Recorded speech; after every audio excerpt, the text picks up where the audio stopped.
Hello everyone, welcome to Slapendipity, Hobos of Happy Slappy Town. My name is Devin, but you can call me Gibby. This is episode 29, and I'm here with Eric, who you can call Eric. Eric, where are you? Hello, I am in the pun land because you are the only 10 I see. I'm in Tennessee. Do you know why they call you an angel when you fell down from heaven? Frick, I messed it up! I do, yeah, thank you. My experience with Tennessee is I was driving through the Blue Ridge Mountains, and then we went to lunch in Tennessee, and I saw a sign for Dollywood, and that's it. Yes, yes, and famously, that's all it's really good for. It has Dollywood, the birthplace of Dolly Parton, and the Great Smoky Mountains, And and they'll Nashville, trick you. And Nashville, I guess, whatever. where the only good music comes from. It'll right. I'll let Taylor know. They will try to trick you though, and be like, "Look, we have a Philadelphia ourself, or a Charleston ourself," and they don't. I mean, they do, but it's not the real thing. They have cities named after other bigger cities. Yeah, to try and hoax you, like a scam of sorts. We're so America, we contain all the rest of America. Oh, what is that? What their play is? That's because it's dumb. They don't, and they shouldn't try to. Does it look more like normal America out there, or does it retain the southern swamp and desertness? No. Does it feel like Happy Slappy Town? It's feeling more like Happy Slappy Town. We got some mountains, we got some forests, the good stuff. The two things.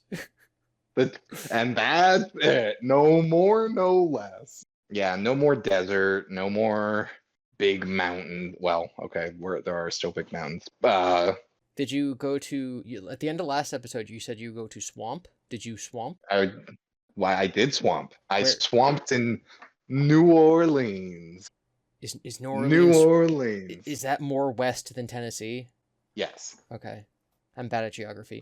What did you do in New Orleans?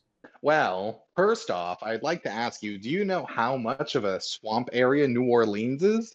I think it's actually more of a bayou than a swamp. It's both. Okay, I actually don't know the difference. I know nothing about New Orleans. I know that they have a funny accent. I know that there's a bayou boat thingy there. And I know that that's where Infamous 2 takes place. And that's it. Yes, the video game. The video game. That's all I got. So the New Orleans is so much swamp that there is a 22-mile long bridge going over swamp because it's too much swamp. Wow. And so if you get on the bridge, you have to drive the entire bridge. There's no turning around. There's no oh no, we missed our exit. No, you're on the bridge for the entire time. Because there's no other ramps or anything. It's literally just the bridge. There's no. It's literally. I mean, it's a 2-lane bridge. But yeah, you can't go anywhere. There's not really a shoulder. There's a little one, but you can't you're just stuck. You just have to go. Have you ever been on the Chesapeake Bay Bridge? I have no idea. Maybe. It is an extremely long bridge that, I literally recently have had nightmares about this. So this is how I used to go down to North Carolina from where we are in Happy Slappy. And you have to cross this enormous bridge. I'm trying to find out exactly how long it is. 21,000 feet. I don't know what that is in miles. That's not a lot. No, that's almost because a mile's 8,000 feet, so that's almost 3 miles. Yeah. Yeah, and there's a part where it goes underwater. It's spooky. Big spooky. Yeah, this Louisiana bridge would eat that bridge for breakfast. Although it doesn't go underwater, so. But yeah, New Orleans was cool. You know how sea level is a thing? Yes. So New Orleans, in some sections, for a lot of it, is -10 in terms of sea level. But The like, sea is higher than New Orleans. oh, They have to build walls and treat it like a bathtub, and like the city is in the bathtub, keeping out the water like a reverse bathtub. It's crazy, man. I'm kind of flabbergasted people still live there. I mean, it's a cool place, not meant as a diss, but some of this trip has made me go, are humans meant to live here really? And I think New Orleans is kind of one of those places just because like, oh, so much risk. geographically, if you're underwater, yeah, kind of spooky. Yeah. But it's a cool place. Is it along like a river or something? Like, who decided like we could build a I city mean, here? well, it was the French's city initially. Ah, it's their fault, just like everything else. It's I don't know if you know this, and I guess we do have some international listeners maybe. New Orleans is in Louisiana. Yes. And you may have heard of the Louisiana Purchase Yeah. in a history class. From King Louis. No, from Napoleon. But it was named after King Well, King Louis oh, sure. from the Jungle Book. Yeah, yeah, that's right. Yep. We bought it from the Jungle Book. Yeah. No. I'm pretty sure it is actually named after It might like be named King after King him. Louis the 14th or something. Yeah, yeah. There was a king um, who was French, who gave it to his like cousin or brother, who was a Spaniard, who was like the king of Spain. And then when Napoleon took over, he was like, hey, I need to go to wars, but I don't have money, so give me this land back. And he was like, I don't want to be on your hit list, gave the land back, sold the land to the Americans. The Americans had to take out a credit card loan from Britain to buy it, the Louisiana Purchase. And then America gave that money to the Napoleon, who went to war with the Britons, and the Britons used their own money to fight themselves, basically. Is Louisiana where Yeah. Resident Evil 7 took place? You could argue, I mean, it just takes place in like a swampy, bayou-y area, which is kind of a lot of southern places It like that. You could make an argument. it felt very Louisianian. Yeah, yeah, it did, but I'm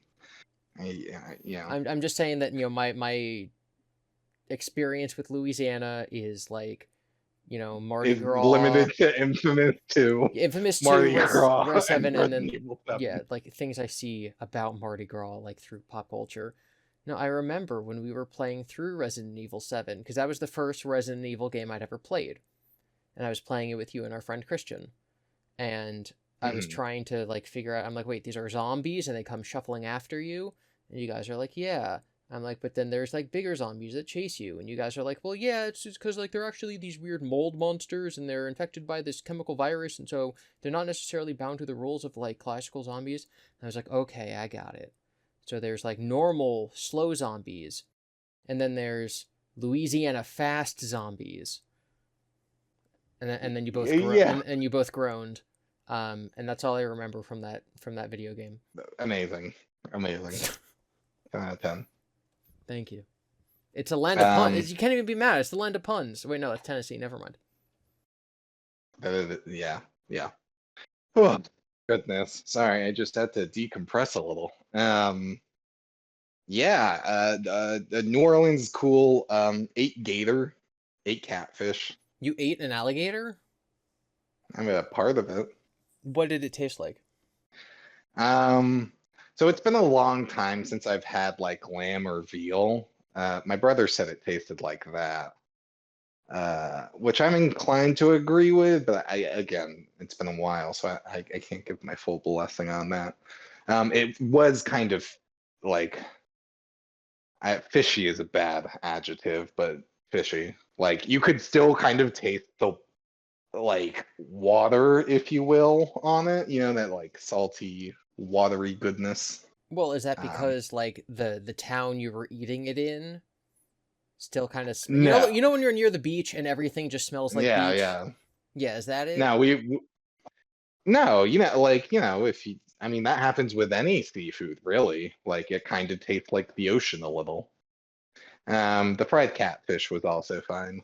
Okay. It was a lot more, I like, I hope you know tender. I hope you know that telling me it tastes like lamb does not tell me anything that it tastes I like. know, because you don't eat meat. That is true. Um, it, let's, I don't, like, I could say it was kind of like a seafood jerky, but I don't know if you've ever really had jerky. I've not had jerky or seafood. Have- What about steak?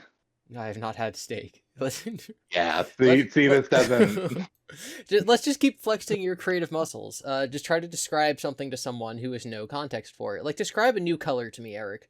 Come up with a new color and then describe it to me. Okay. So when you close your eyes and you press your hand, you take your hand and you form it into a fist or ball shape, and your eyes are closed, and you bring your hand to your fist, or your hand to your eye, and you put pressure on it, and then because your eyes are closed and everything's black, and then you apply this pressure, it kind of, you start seeing like green fuzzies with like blackish purple outlines. So I'm doing that as you say it, and when I did it, my vision turned green, and I thought, why would it turn green? And then you said green, and I'm like, okay, at least it's not just me. Yeah, so imagine those colors blended, and that's the color. Okay. I thought you were gonna say something like, imagine the color of the salt air wasping past the booth selling the fried gator on a stick as you walk down the cobblestone road. I'd be like, wow, that is a color. Oh, yeah, I thought you wanted an entirely new color. I misunderstood the What is assignment. what is the color of the breeze? Um, the color of the breeze is like the feather of a blue jay that is uh just learned to fly and still has white on its tufts. What is the color of the wind? The color of the wind is like a an eagle dive bombing, and one of its feathers gets loose and flies off, and is then uh like flattened by a meteor approaching the earth, and the feather is under the meteor, and it kind of disintegrates, and that's the color of the wind. I would say that the color of the wind is like when you run the hidden pine trails of the forest, and when you taste the sun-sweet berries of the earth, and when you roll in all the riches all around you, and never wonder what they're worth. When the heron and the otter are Yeah. your friends, Uh-huh. when the heron and the Mm-hmm. otter are your friends, in a circle in a hoop that never ends. Mm-hmm. Mm-hmm. Yeah. Yeah. The color of the wind is it's a song from Pocahontas. If you cut down a sycamore tree, will you ever know how tall it grows? These are the questions. These are the questions. Oh, can I share with you something super weird? Sure. Now, we try not to be political or anything because we're trying to be a lighthearted place. That is true. I'm But gonna have to watch the presidential debate in 4 hours from now, and I'm trying to ignore the fact that that will be happening with this lovely podcast. wow. So we went on a bus tour, right? So we went to a bayou, and we had a bayou tour, and then we saw like gators, wild boar, a heron, some raccoons, cool stuff. A little circus-y, but they're like half free animals, half not, because the company like doesn't do anything with the land really, so they're basically wild animals, but they have made this tour out of the fact that they own so much land and they've conditioned the animals to come to the sound of them to get like free food and stuff. So I don't know, it's a little bit like jump for my entertainment vibes, but also not. Anyway, that's not the political part. We also went to a plantation Oh. and had a plantation tour. And I was like, oh, this will be very enriching for us, and like we'll learn a lot about it, and this will be like a real humbling experience, et cetera, et cetera. For me, a comparison point was like, going to a World War II museum and seeing like the uh, like various things everyone around the world did to each other, some more so than others, and like reflecting on that and being introspective. And I thought that's kind of how everyone would go with that, Like you go to a plantation and you're like, wow, we should really think about who we are and where we came from. Only to be informed by Jesus that, nah, people just think they're pretty, and some people even get married there. And I was like, that's kind of wild. The married there, I mean, like, they are pretty, architecturally speaking, but, like, the married there part, that's a little, it's a little Yeah, dark. right. Yeah, and like, yes, architecturally, sure, there, Like, there's some I'm stuff and whatnot. sure, I'm sure that the architectural design of Auschwitz was very impressive. I don't think Hmm. you should want to get married there. Right. Yeah, and like I don't. It just feels weird to be like, wow, this plantation is so pretty, sweetie. I want to get married here. Like, Now what? listen, if there is a building in the style of a southern manor from, you know, that era of the South that was not a slaveholder plantation, that's different. Is it? But yeah, like a building's just a building. Like if we think of Yeah, like yeah. a brickstone house, and the classic Boston, 1700s architecture from like the Revolutionary War, Hmm. like you can have a love of that aesthetic without being like, oh yes, this is a ramification of the Those red technology, coats. yeah, like of the redcoats from before the Revolutionary War. It's like, no, it's just a cool building. um Sure. yeah, like it, Separating the art from the well, artist. so, yeah, separating the Yeah. building from the builder, question mark. Yeah. But no, going to an actual place that was an operating plantation, that's kind of cringe, fam. Like going to one in general or Oh getting no no no married at no! one? Going to one to get married, Okay. Okay. Yeah. not Yeah. you and Yeah. Jesus going because like let's go check it out. Going to get married there, yeah. Yeah. Uh, um. So that was wild. It's also interesting on what things they do tell you versus don't tell you. But yeah, overall, it was an informative experience. There is we went to the Desherhan planting. Dester. Mm.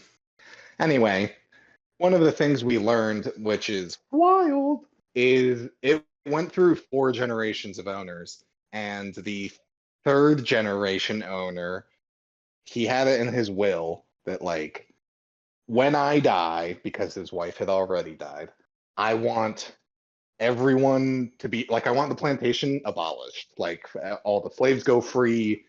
Like we're just like it dies with me. And they were like, and then he died, and he married into the family. So the that family then took his will to court and was like, "Can we get this overruled?" And basically, it went high enough, and they were like, "Yeah, we'll overrule that. That's dumb." No way. And yeah, and so then that's how the fourth generation of owner came in. One of the women were still alive from the family, so some guy, a judge, maybe unrelated to the case, married into the family and then got to control / own the plantation. That's crazy. I mean, it's already like, I think Hmm. that Well, if mhm. you're a slave and your master's like, I'm gonna set you free when I die, you're gonna be like, that's lit, fam. And then if someone else comes up to you and says no, I might hate that person more than I hated my actual master. Yeah, probably, right? I don't know. We'd need a time machine. Um, but speaking of like morally questioning things, another thing, maybe one of the most I found interesting things. Um, there was a slave named Charles Packet, and he was born into it. And when he got old enough, the um, founding owner, I guess, commissioned him to build the house, like the big plantation house. And he was like, okay, cool, let's work out a contract. And I don't have much say. And so he got like, a fair amount of money, but also like yes and no. I don't know. They also, like he was given like 50 barrels of hay or stuff like that. So I don't know how some of that translates into money, but like a decent. And so he made the house, completed the contract, continued his work as a slave. Everything was fine. His father was not in the picture because, at least down in Louisiana, I guess, slavery followed the wife side of things, Mm-hmm. like the maternal side. So, like, if his because of that, his father was not in the picture because he didn't have to be in the picture. Um, but he was wealthy. So when he died in his will, he wrote like, the Charles Packet, my son, inherits everything. And so then Charles Packet was able to buy his freedom, which I believe they said like 2% of all slaves were able to achieve.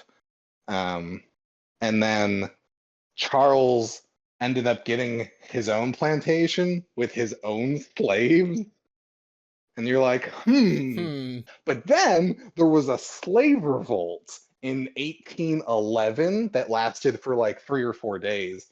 And these, I mean, I think they traveled something like 5, 10 miles because, it was like swampy bayou marsh lands and hard to move around.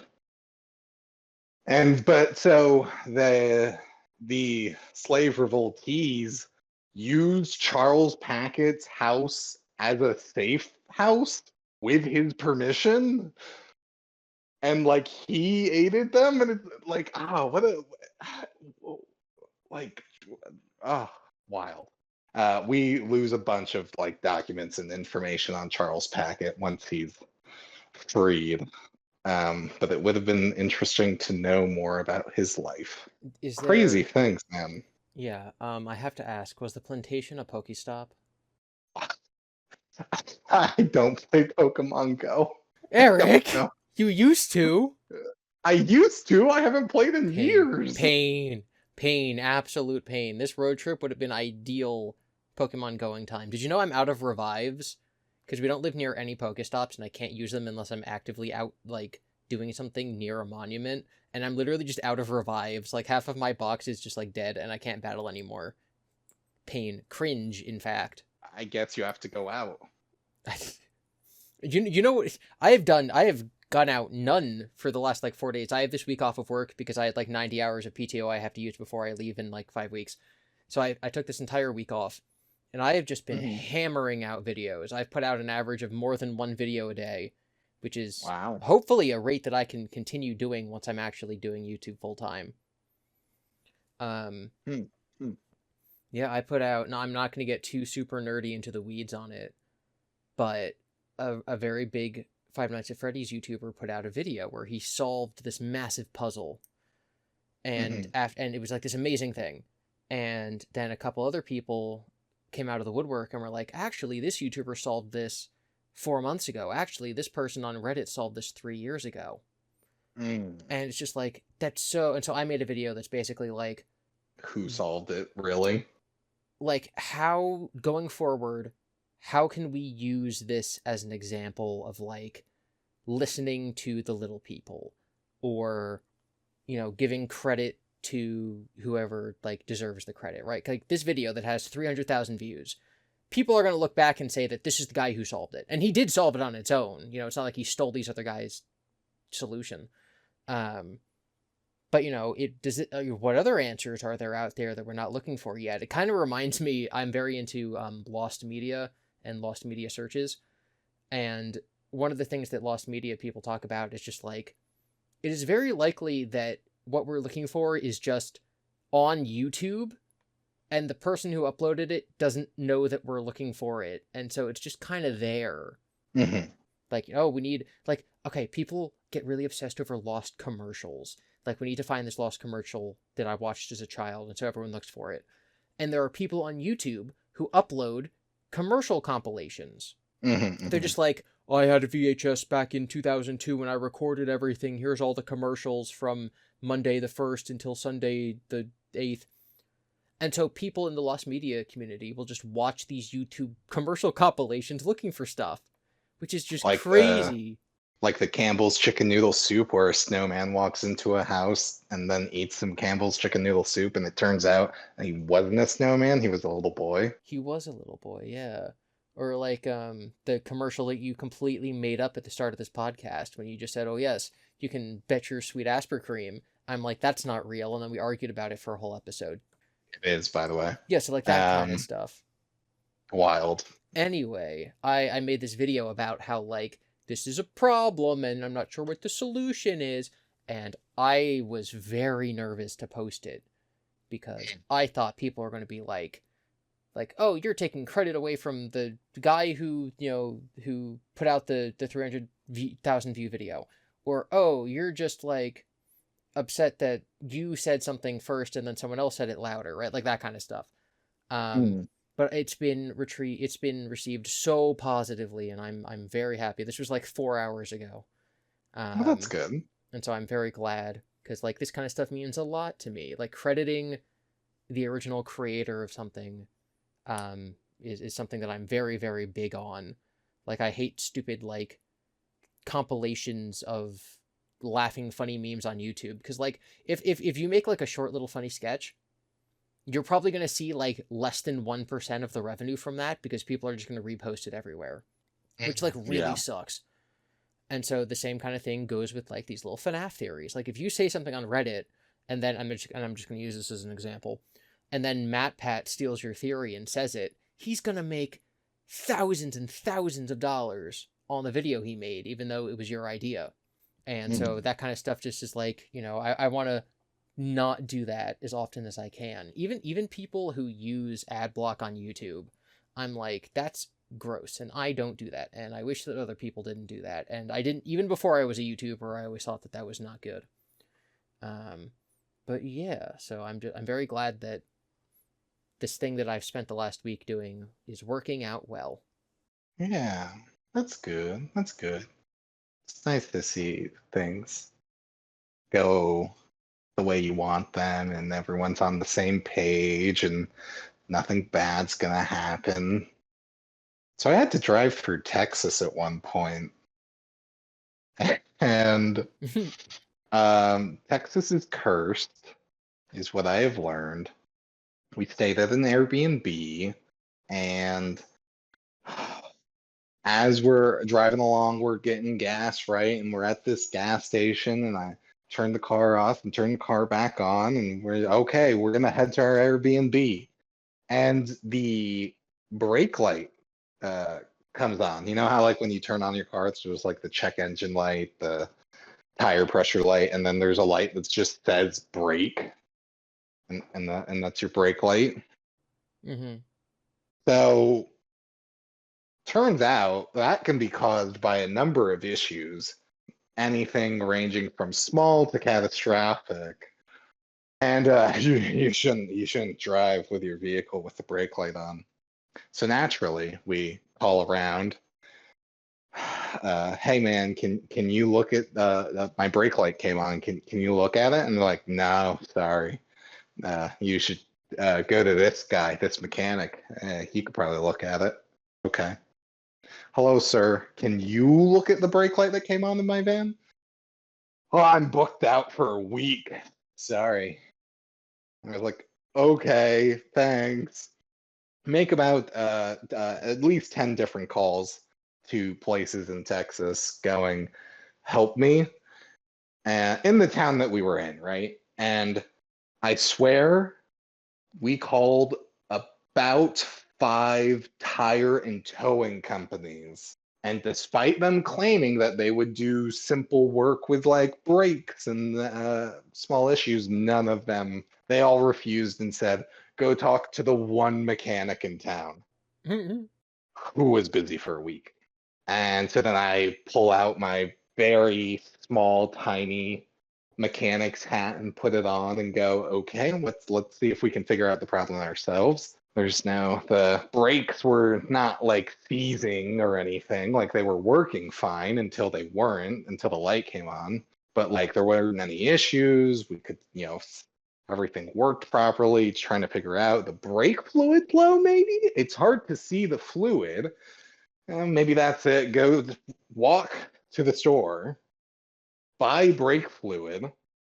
As I'm walking to the store, trying to like figure out all the different brake fluids and what you need, get the brake fluid, walk back to the van with the brake fluid, go to put in the brake fluid, barely put any in it, fills all the way to the top. And I was like, well, I see. Watch some YouTube videos. You have to get like a turkey baster and take out the old brake fluid so you can put a new brake fluid. Walk back to the store, get a syringe turkey baster type thing with a little bucket, go to the van. The syringe is missing from the box. What? Cannot take out the old brake fluid, and this was a new item that was on the shelf. Walk back to the store. Hey man, you sold me a missing damaged product. And he's like, oh my gosh, I'm so sorry. I'll have to send this back immediately. Okay, cool. I get my money back. Do you have anything else like that though? And he went, no.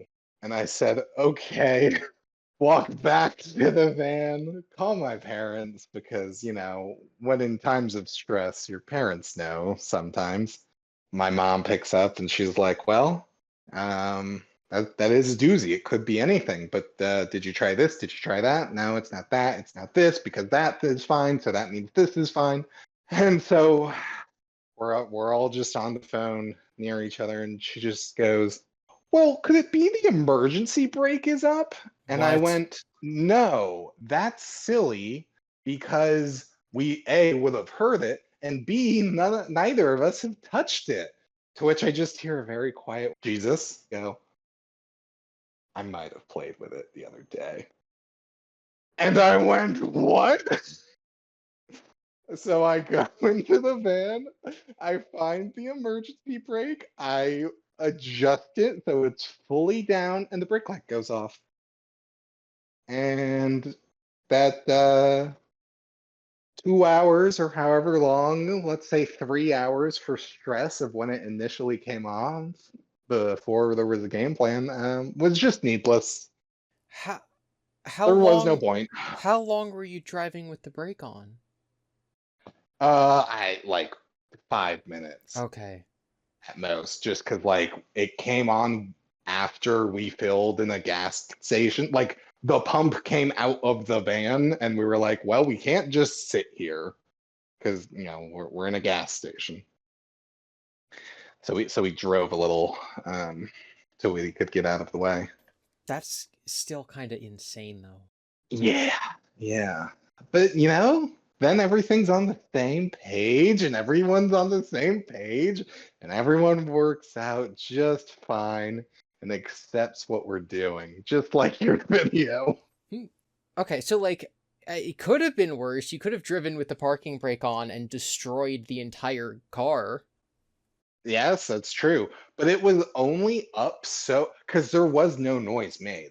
And so here's so there's a few parts to this. A, it made zero noise. So like it must have been on just enough to trigger the light, but to not actually activate the brakes, I Hmm. guess. Or maybe it's like And there's an override feature, right? So if you start driving with it on, it's like, oh, I'm just gonna disengage. yeah, maybe. And then it was today or yesterday that I got out of the van and went to fill it up at a gas station. And I don't know if Jesus ever saw, but just I from me getting into the car, I saw the brake light turn on, and I went, "Oh, my leg just hit it," and moved it up by like half of an inch of a hair. Oh, it was me. Um, but now I know that like I guess I have thick thighs or something, and they will just hit the emergency brake if I'm not paying attention. Because for some reason it's on the side of a chair instead of in the middle of the console or something. Silly. My friend just messaged me on Instagram, and I opened my phone to turn off the buzzer. And the first thing that pops up on Instagram is a video about a SpongeBob cafe in Shibuya that just opened. Oh, that's fun. Um, so That's in I'm Japan. so I'm adding that to our itinerary. Just making a little note. You have no comment on that? Oh, yeah, that's cool. From my understanding, those themed cafes are very much for the show. It's Instagram food, not like real food. Mm-hmm. But I mean, hey, if it's good, it's good. Yeah, if it's still there in 6 months, we'll see. Yeah, it might not be. Yeah. Um, I had a question about you being on this very long trip for the last almost month. Yes, If you could take anything from this learning about right. being on a trip for a month with one other person, Ah, what kind of challenges have you learned, and what would you do in a potential next month-long trip with one person to avoid those challenges? I don't know, man. It there's so many different ways to go about it, and I truly think it does depend just on how those people travel slash their style. So like the way Jesus and I have it set up is that like, oh, we're trying to go to Dollywood. So, we are gonna find this random park that we can stay in and break up what would be like an 8 or 10 hour day into 2 5 hours or a 5 and a 3 or whatever, depending on traffic. And one of the takeaways could be that like just take out the park.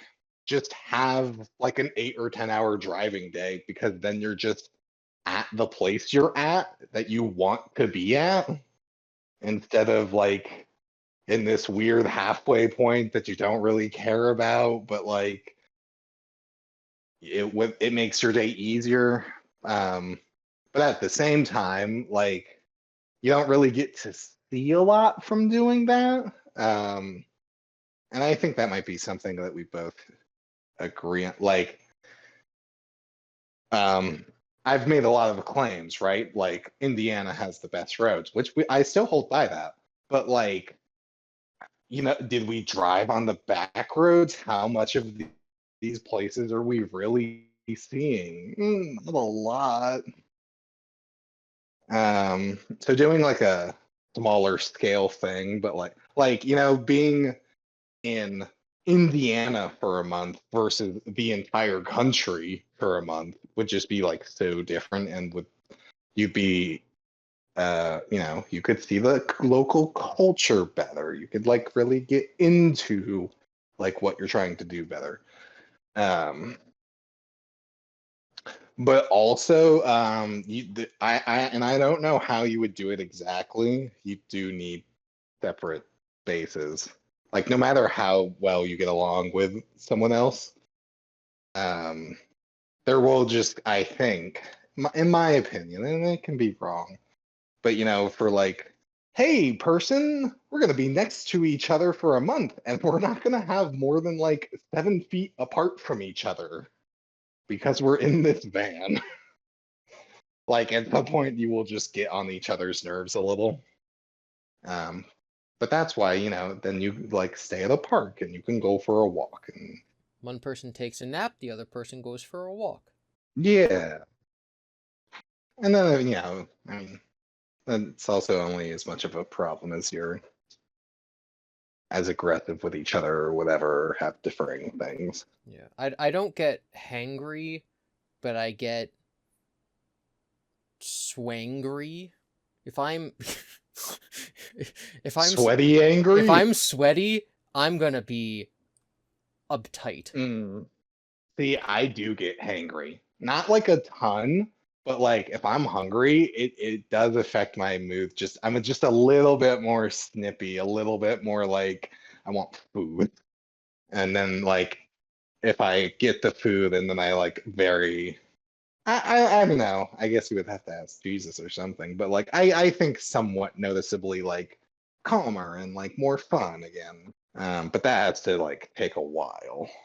And then there's also like, it depends on how you're doing this as an example. Like if you're driving for a month with another person, maybe that person, the way they drive stresses you out a little bit. But there's also not much you can do about that. And you just have to accept it. Even if, the car ahead of you turn on their brake light because they're braking for some reason and then they hit the gas and like, why? What are you gonna do? You can't hit the brakes. So last They're a good driver time, most of the time. Uh-huh. well, it's different in your scenario. In your scenario, you can pray for Jesus. You can pray to Jesus, and he'll hit the brakes. Right. Uh, last time we talked about your little oil cap Oh mishap, yes. the oil cap mishap, and this time we talked about the hand brake mistake. Uh-huh. Um, It's good. though, thank you. I came up with those on the fly. Those are examples of the whole like, oh, when the trip is over, you're gonna look back at the hard times, and there'll be the standout moments thing. But besides those, have you had any instances of what you call little magic? Um, I don't so much has happened. Truly, I would have to think on it a bit. I keep being deceived by gas stations, which I think is rude. Because a gas station will have their big billboard and they'll be like, I $1.89 for gas. And I'm like, cool. Pull in, and it's like, actually, it's $2.50. But if you get our car wash with your gas, we'll take 75 cents off. Well, And it's like, how much is the car wash? I don't know. I always just hit no Well, because the van is also too tall. yeah. Okay, 75 cents per gallon. And let's say you got a 16-gallon. I'm bad at math. Let's just say you have a big enough tank that you'd 20. save $10. 20 Uh-huh. times 70. If the car wash is less than $7.50, then it's worth it. Right. No, $15. I said I'm bad at math. How Um, much are car washes? Let's well, Google it this. depends. There's a range. I've paid $20 for a car wash because it was a new car and it was like the first wash, and I was like, I'm gonna get that premium car wash. And it was whatever. I've also paid like $10. And they also have car washes that are manual, and you just gotta keep inserting cord, and then the car wash is as expensive as how fast you are. Hmm. That's interesting. I always liked the ones where you get to stay inside the car as it goes through And the it's a light show. yeah, on like a little track, and you get to see the little squidgies Yeah. squeegee on by. There's this one like meme video where someone's like going through with their dog, and then the dog hits the button that opens the window. Oh no. Oh. So I looked up the average. I wanted to find like what does a car wash cost in New Jersey, right? Like what's the average price? Sure. Um, the average car wash in the state of New Jersey is about $2,347,500. So I'd say That's pretty if you can expensive. find one for $15 in Tennessee, that's a pretty good deal. Mm-hmm. Fair enough. I guess this is kind of a little magic, but not really. You tell me. So there was one day, I forget where exactly.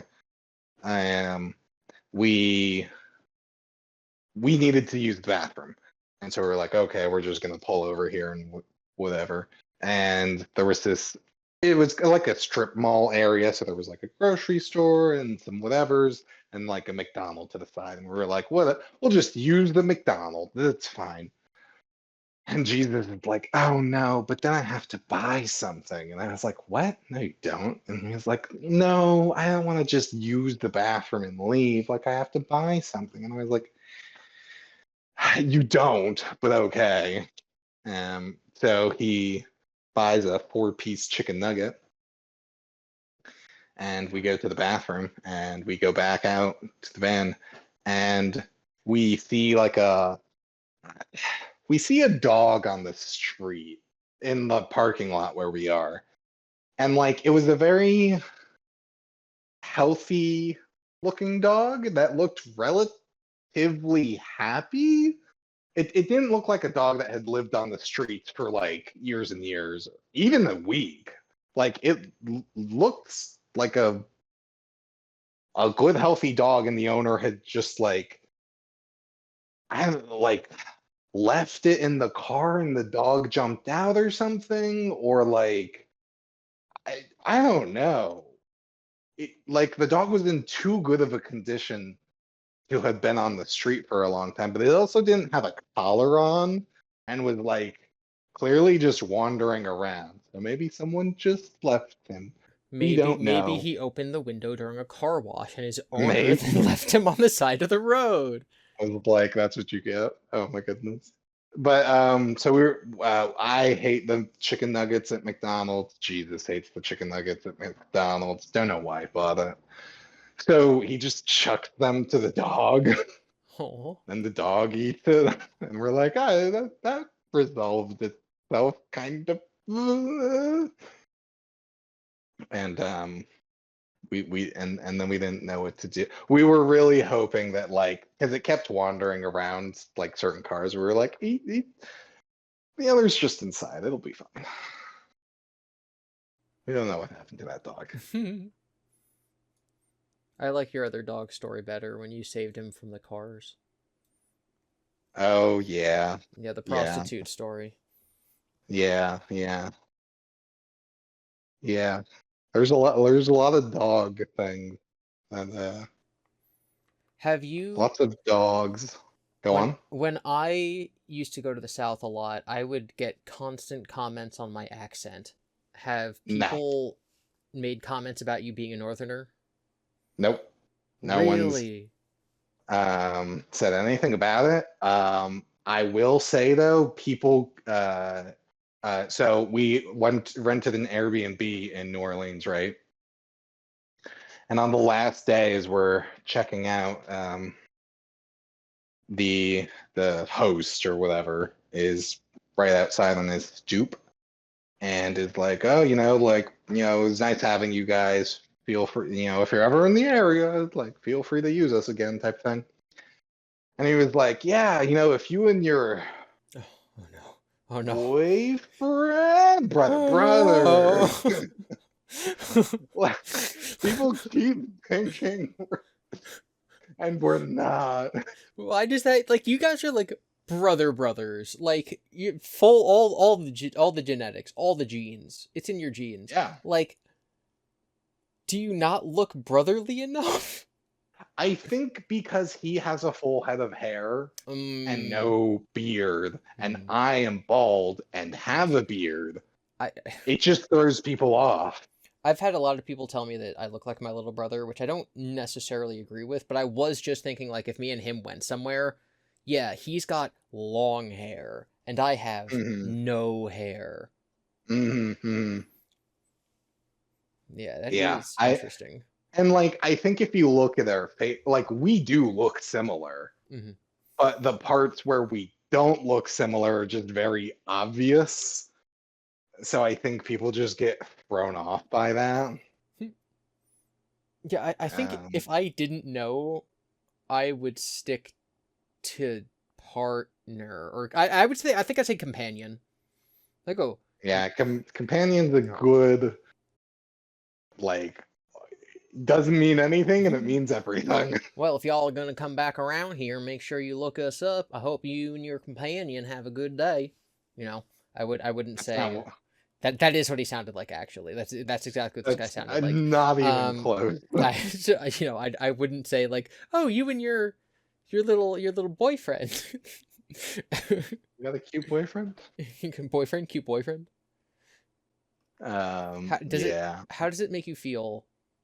It might be different for you. Um, Huh. but that The Force Awakens is 9 years old. It's almost 10 years old. It's whatever. Like, that doesn't make you feel any sort of way. No, not particularly.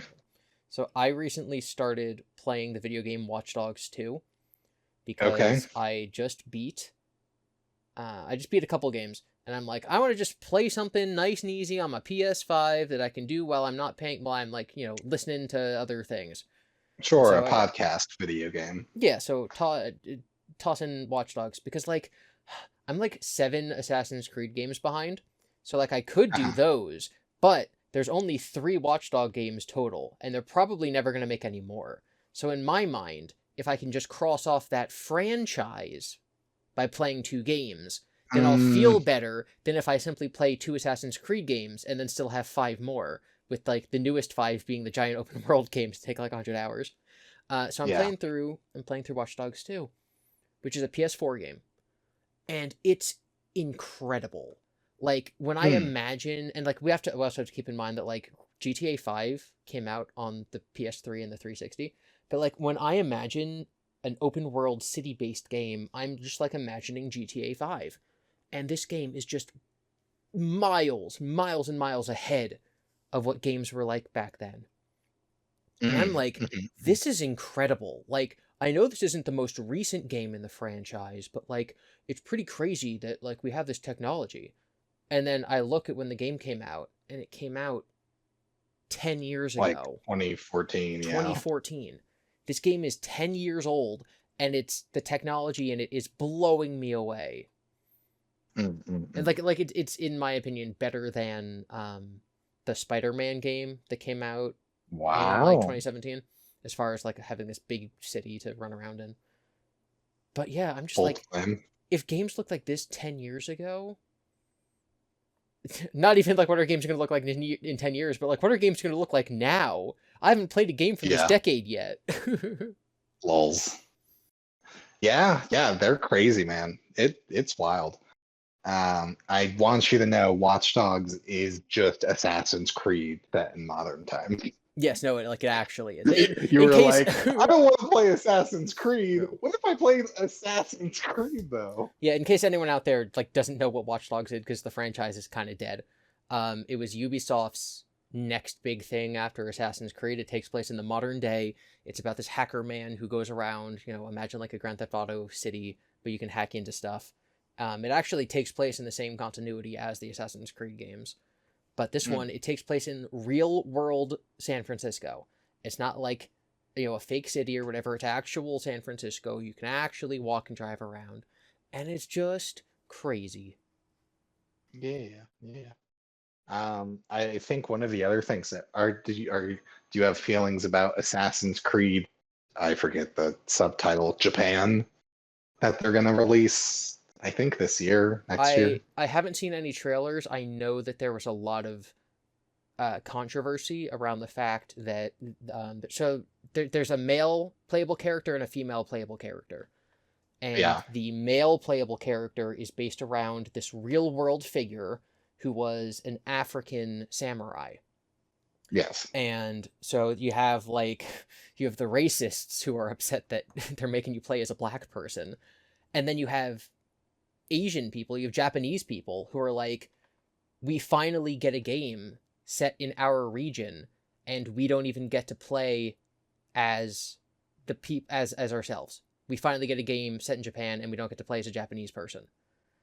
Isn't And the woman character a Japanese lady? yeah, but the man character isn't. And so like Ubisoft had to find a way to respond to this in a way that was like not bowing down to the stupid American white people racism, but was very sympathetic toward the slightly more valid Japanese people's racism. And that is literally all I know about that game. The general consensus I understand from it is that people are excited. They say it looks good. Yeah, the last Assassin's Creed game I played was Assassin's Creed 3, which I believe came out 14 years ago. So I guess I probably actually have 14 Oof. games. I think I have 14 games to play. Yeah, you should just not. No, I will. No. I'm making No. I'm gonna have so much, not more free time, but like I will have time to do things I enjoy, like playing video games, and I think I will be happy when I'm in that zone, like listening to audiobooks, playing video games while my videos render. Like I'm gonna be very happy. Like as long as I'm putting Oh, out, sure. Yeah. like as as I It was is. saying, I put out more than one video a day this week, and I also Mhm. like wrote a chapter of my book last night. So like as long as I'm doing stuff like that, I'm allowed to play Yeah, video yeah. games. No, but I just think, my thing was about the Assassin's Creed games. They're You can culturally pl relevant. you play Black Flags and then you can Oh my God. stop. Yeah, the Assassin's Creed games got bad the moment after I stopped playing. Well, first of all, I didn't even play Black Okay. Flags. No, but what I heard it's the open world ones where like the Norse one and the Greek one where people were like, it's too big, Yeah. which is an interesting and valid complaint. It's too big and not enough things. I don't know. Um, There's this very funny slash interesting phenomenon that I've seen people point out um, on the internet when talking about the Simpsons discourse, where they're like, no matter who you ask, they'll always say that the Simpsons got bad right after they stopped watching it. oh yeah, And I'm like, that is so true, and that's true of so many things. Like a lot of people our age would say that Call of Duty got bad after Black Ops 2. And sure. that's because like Black Ops 2, masterpiece, actually phenomenal, great game, second best Call of Duty. And then the game that came out after that was Modern Warfare 3, which was not a good game and was quite bad actually. And so Mhm. I know that for me, that's when I stopped caring about the releases as they were coming up because I just felt so burned. And then Mm. from then on, I didn't get the games as they were coming out, and so I stopped caring. And like I couldn't even name all of the games in order anymore, which I used to be able to. And now I'm like, What oh, a fake fan. there's been 10 games. I don't even know. Like, Black Ops 6 is about to come out. I'm like 6. I didn't even know that 4 and Mm. 5 existed. Mhm. So yeah, people will say that Call of Duty got bad right after they stopped playing. People will say that Assassin's Creed got bad right after they stopped playing. People will say that X, Y, or Z got bad right after they stopped engaging with it as a fan. And I just think Yeah. that's very interesting.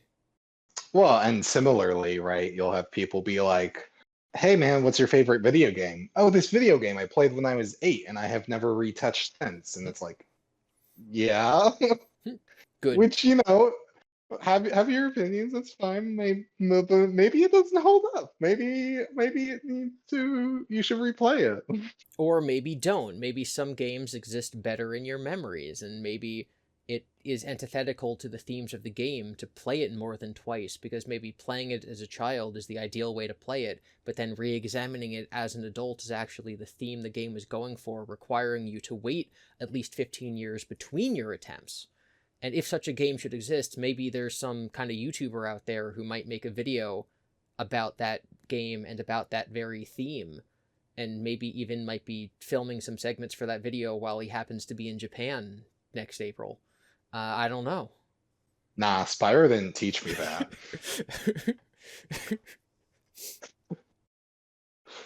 Do you know? Apparently, this something I heard. You can fact check it for me if you feel so inclined.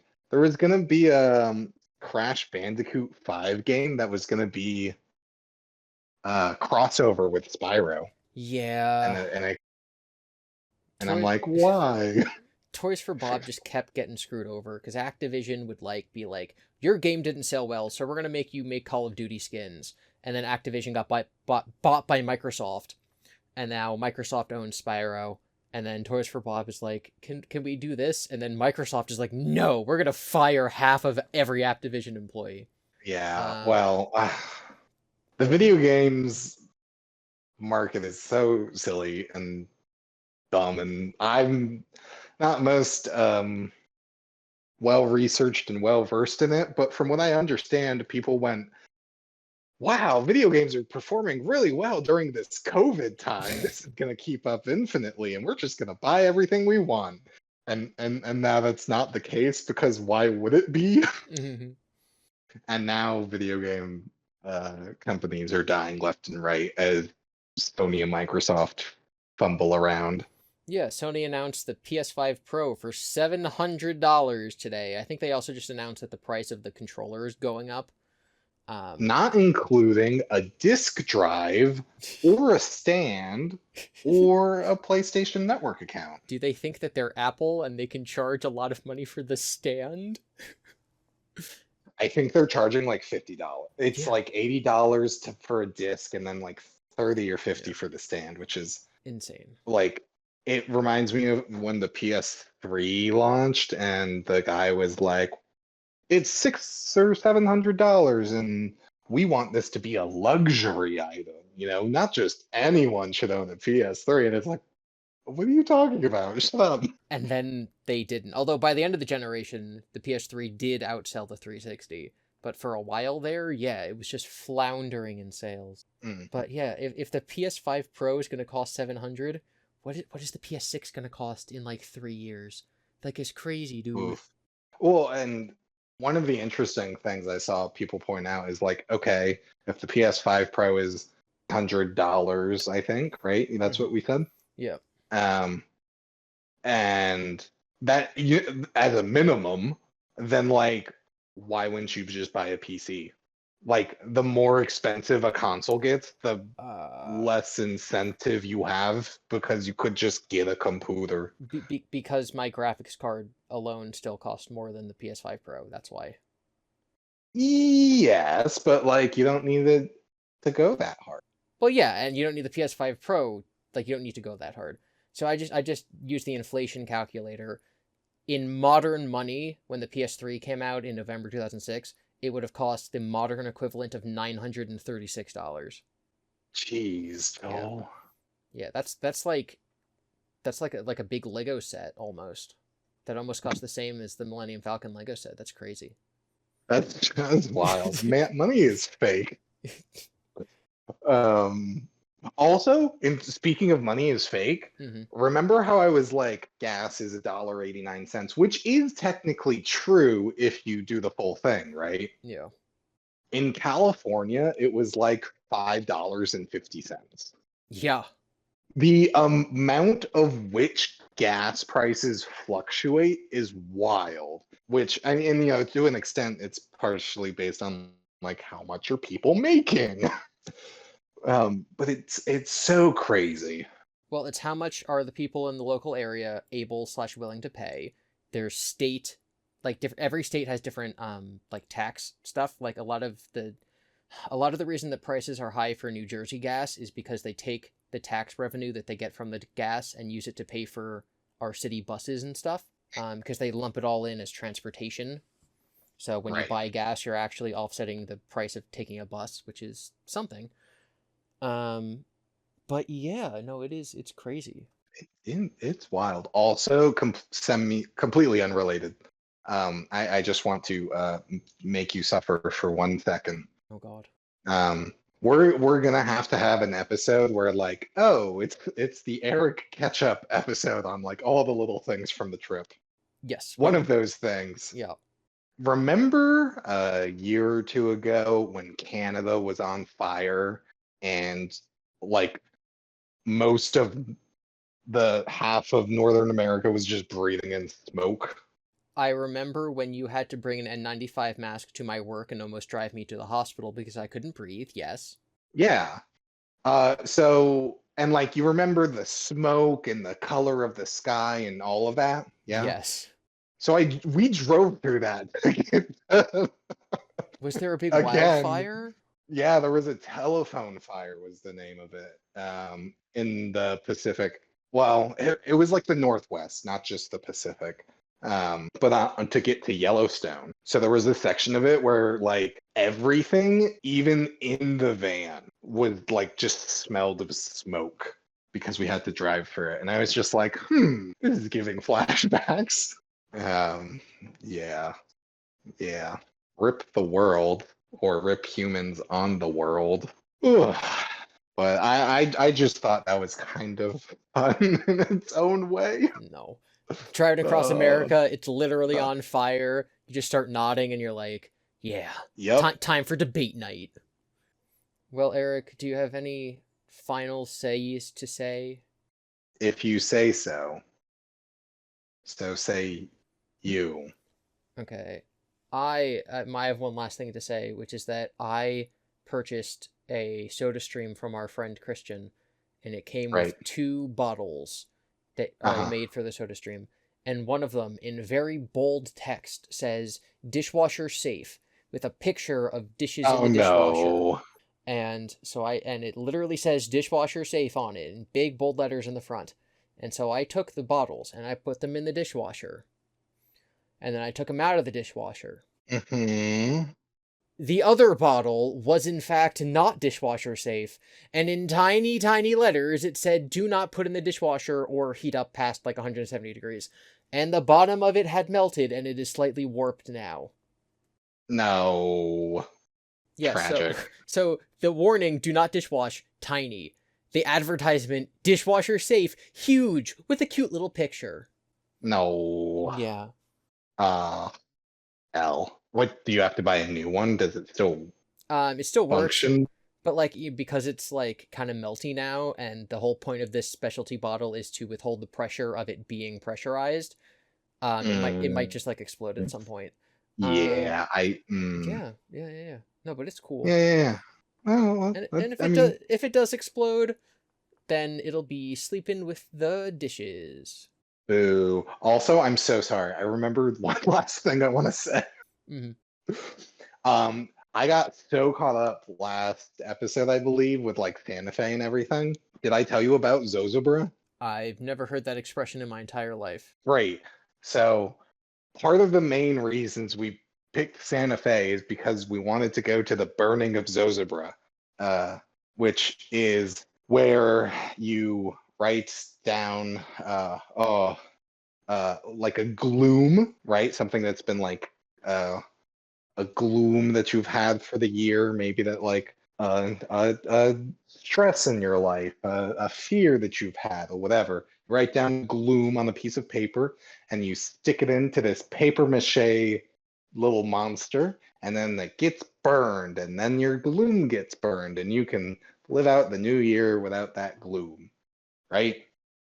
And this was the 100th anniversary of it.